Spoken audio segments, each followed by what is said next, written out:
बिस्मिल्लाहिर्रहमानिर्रहीम। अस्सलामुअलैकुम। PSL 9 2024 Karachi Kings final squad. तो PSL में बिल्कुल नया स्क्वाड है जो कि कराची किंग्स का फाइनल स्क्वाड है PSL 9 में। तो उसमें है जो है सप्लीमेंट्री कैटेगरी में है जेमी ओवरटॉन, और उसके बाद है मिर्ज़ा साद बैक, और उसके बाद एमरजेंसी कैटेगरी में है सिराजुद्दीन, और उसके बाद है अरफत मिन्हास, मेरे फेवरेट है, सिल्वर कैटेगरी में है। और उसके बाद है अनवर अली जो कि वो भी सिल्वर कैटेगरी में और फास्ट बॉलर है।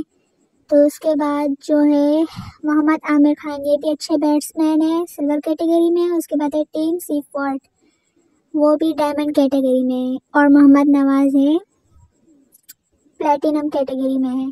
और उसके बाद है डैनियल सैम्स, प्लेटिनम कैटेगरी में। और कैरन पोलार्ड ने भी कराची किंग्स में शमूलियत इख्तियार कर ली है और नए कैप्टन है कराची किंग्स के शान मसूद, जो कि कराची किंग्स की सरबराही करेंगे PSL 9 में। उसके बाद हसन अली भी कराची किंग्स में शामिल हो गए हैं, और दीगर खिलाड़ी जैसे कि इरफान खान नियाजी भी कराची किंग्स में शामिल हो गए हैं। और उसके बाद जेम्स विन जो कि पिछले PSL में भी कराची किंग्स के प्लेयर थे। और उसके बाद शोएब मलिक, वो भी कराची किंग्स के प्लेयर हैं।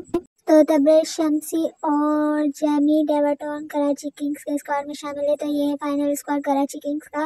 ये था कराची किंग्स का PSL 9 में फाइनल स्क्वाड जो कि हमने आपके साथ शेयर किया। तो जल्दी से चैनल को सब्सक्राइब कर लें इंग्लिश सीखने के लिए और मज़ीद अपडेट के लिए।